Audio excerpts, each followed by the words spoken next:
Hello, this is Tony Blazer for the Motocross Vault presented by Blinzall. If you're in the market for some high-quality racing oil for your two-stroke or four, make sure you go to blinzall.com and use our discount code VAULT20 to save 20% at checkout.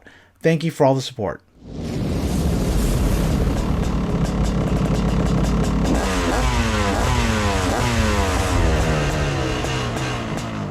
Hello and welcome back to the Motocross Vault. My name is Tony Blazer, and what this video is going to cover is a look back at Kawasaki's all-new KX125 for 1980.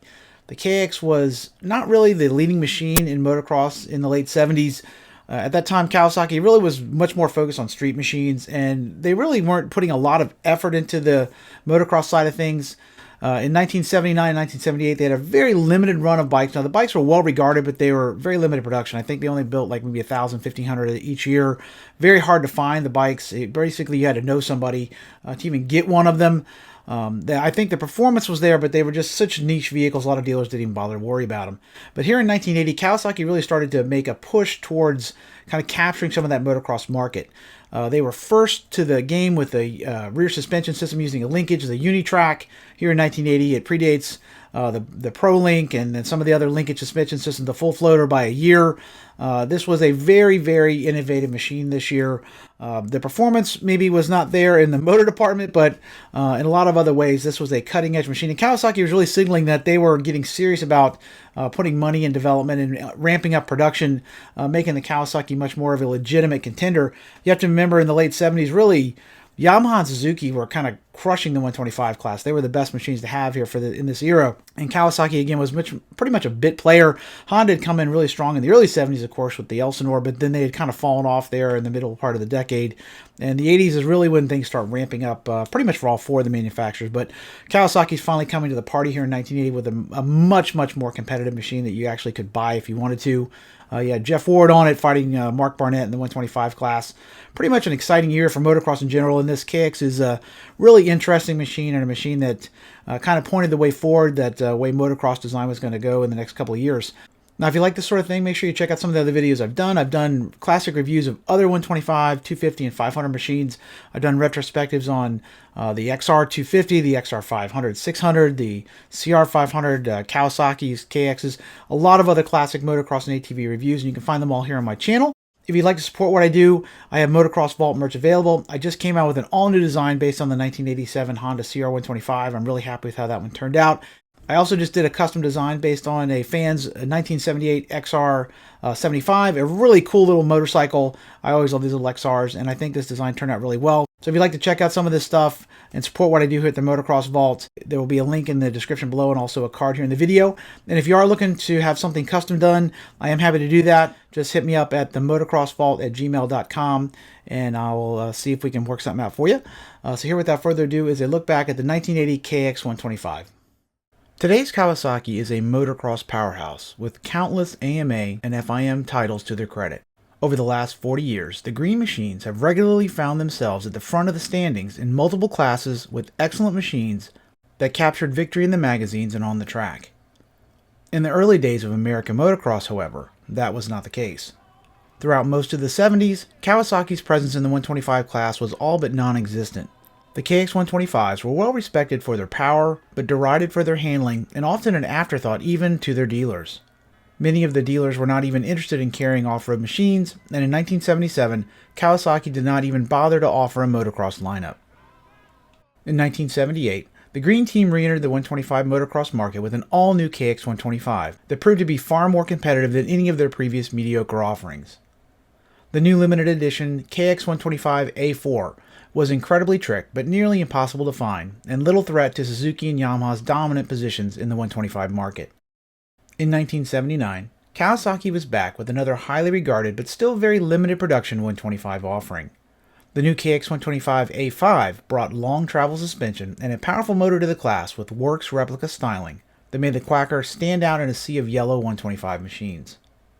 Trick, potent, and thoroughly competitive, the A5 signaled that Kawasaki was getting serious about making a dent in the motocross market share of its rivals. After 2 years of dipping their toes in the 125 class with super low volume offerings, Kawasaki was finally ready to make a push back into the motocross mainstream with a radically redesigned KX125 for 1980. Headlining the changes for 1980 was the introduction of the most significant suspension innovation since the unveiling of Yamaha's original monoshock YZ in 1975. Dubbed the Unitrack, Kawasaki's new monoshock design was a complete departure from anything else offered on a production machine up to that point. Unlike the Yamaha Mono, which laid its shock down horizontally along the frame's backbone, the new Kawasaki design placed the shock vertically behind the motor and attached it to a bell crank linkage through a set of strut arms. Interestingly, this first version of the Unitrack did not offer the rising rate leverage curve that modern linkage-equipped suspension systems have become famous for. Due to patent issues, this was left off the original design, but it still offered several advantages over both the Yamaha Motocross and traditional DualShock designs of the time. By moving the shock down and rearward, the Unitrack offered a much lower center of gravity and a much more compact layout than the Yamaha design. The addition of the linkage and the vertical arrangement of the shock also cured many of the odd handling quirks that had plagued the Yamaha monoshock machines from their inception. There was none of the top-heavy feel and weird weight transfer issues found on the YZs. Instead, the new Unitrack followed the ground consistently and helped make the bike feel lighter and nimbler than its 201 pounds would have indicated. The Unitrack's shock location also allowed a great deal more cooling air to reach the damper than on the Yamahas, and helped alleviate much of the fading that had been a problem on the YZs. When compared to a traditional DualShock arrangement, the Unitrack also offered several advantages. Ergonomically, the move to a single shock allowed Kawasaki to significantly slim the midsection of the KX. The adoption of a single shock also alleviated any issues that might arise from having production variances in the two individual shocks. If two shocks were far enough apart in their individual damping, they could actually work against each other and adversely affect the suspension's action. By placing the shock vertically, the damper was also put under less stress on hard impacts. This in turn should have resulted in improved reliability and longer-lasting performance. As to the rest of the 1980 KX125 package, it was a thoroughly conventional design. The chromoly steel chassis featured a large single backbone and a single down tube that split into a dual cradle below the motor. The motor maintained the air cooling of 1979 and added new porting designed to boost top-end performance. Internally, the cylinder featured Kawasaki's exclusive electrofusion coating, which was lighter than iron and allowed for better heat transfer characteristics. While the coating was very durable, if the motor sucked dirt or suffered a catastrophic failure, it could not be bored and required the purchase of an all-new cylinder. Being 1980, the cylinder's design was extremely simple and lacked any sort of variable exhaust valve. This was par for the course at the time and not any sort of disadvantage in relation to its competition.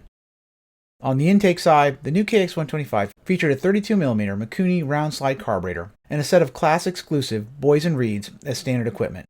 While not the popular dual-stage reeds that were a common upgrade at the time, the lightweight fiber reeds had helped provide the 79 KX125 with the snappiest low-end power in the class.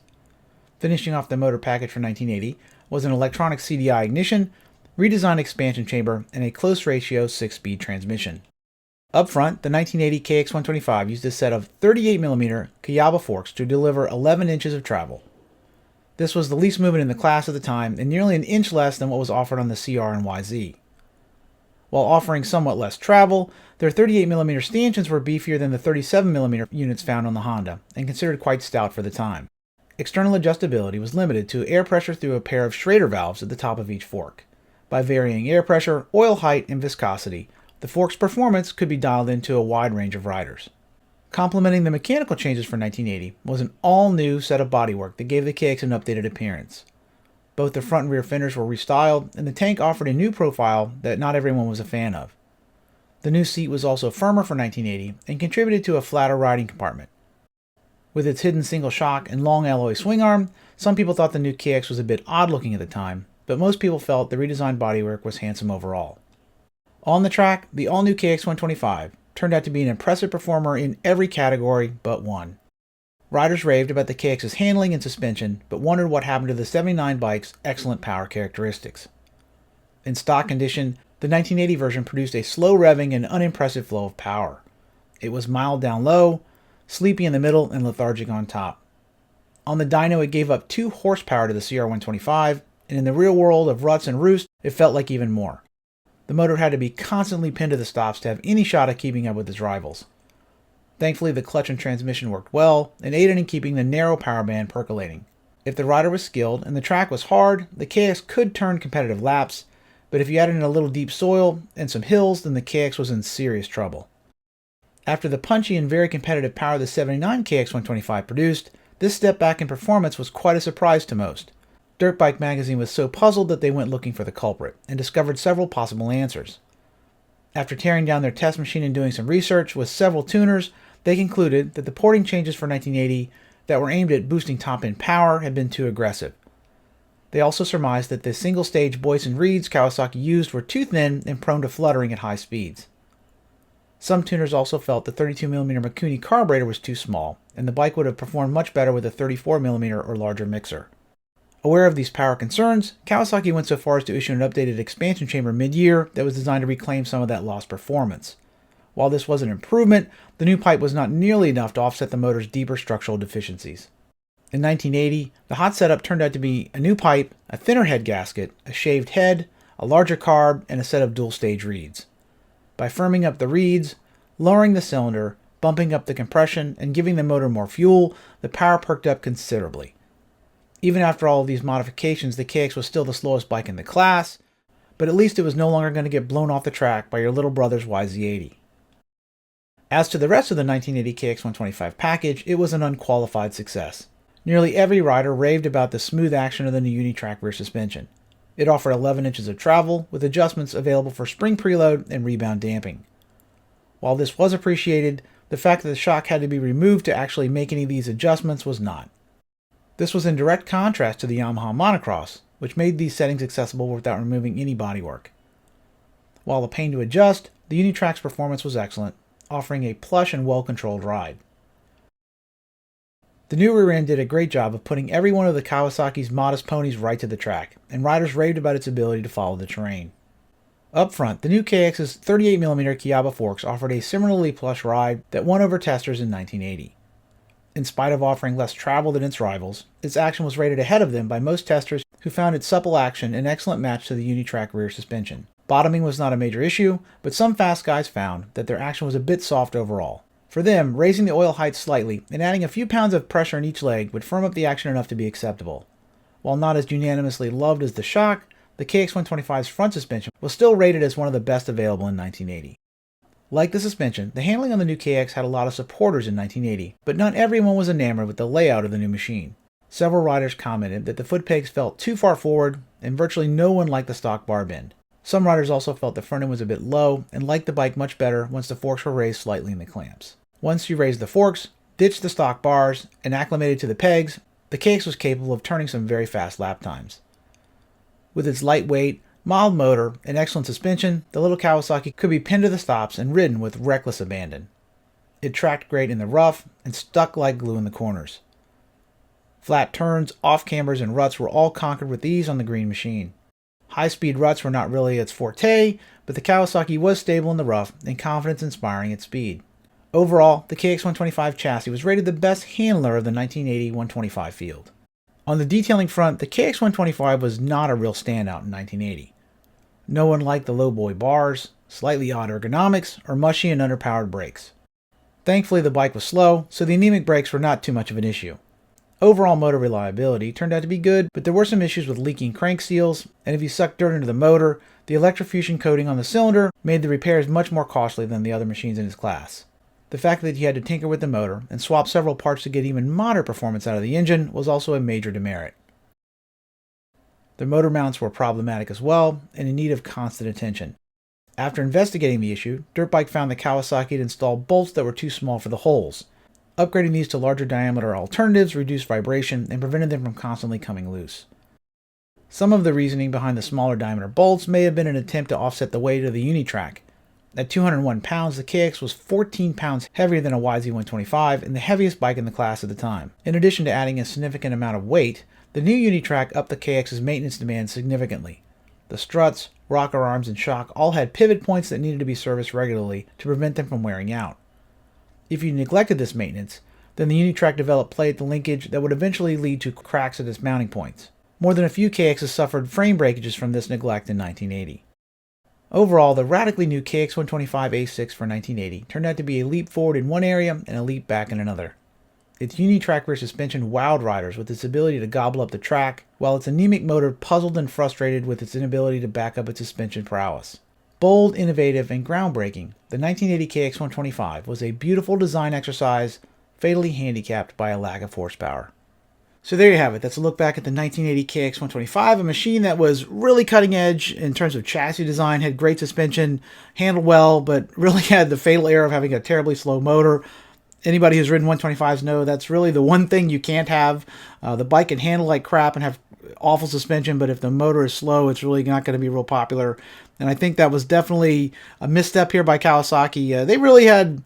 They were making strides, but they weren't really at the competitive level, I think, of some of its rivals yet. By 1984, though, the KX125 was the best machine you could buy in the 125 class. So they were really kind of moving forward, and within a few years, Kawasaki was getting much, much better in terms of the overall performance of their machines. If you like this sort of thing, make sure you check out some of the other videos I've done. As I said, I have a great selection of other reviews on the channel, and if you're big into motocross, if you could share, comment, and add it to social media, I would really appreciate it. It helps get the word out. I have had a couple people ask what I do for a living, and I actually work for a car dealership. I'm a new car manager at Coons BO GMC in Northern Virginia. That's one of the largest GMC sellers in the whole eastern region here. So if anybody out there is looking for a truck, I know a lot of guys, almost all of us who ride motocross, love trucks and have trucks. If you are looking for something, you need advice on a vehicle, you're looking to order something, please feel free to give me a call. I'm happy to see if I can help you out with that. I'm happy to special order. Obviously, we don't have a whole lot in stock these days, but if anybody out there is looking for a truck, I'm happy to see if I can help them out, and I'll put the phone number here in the video, and feel free to give me a call if you have any questions about a new vehicle purchase. I'd love to help you with that. So until we meet again, this is Tony Blazer for the Motocross Vault. Keep the rubber side down. Peace.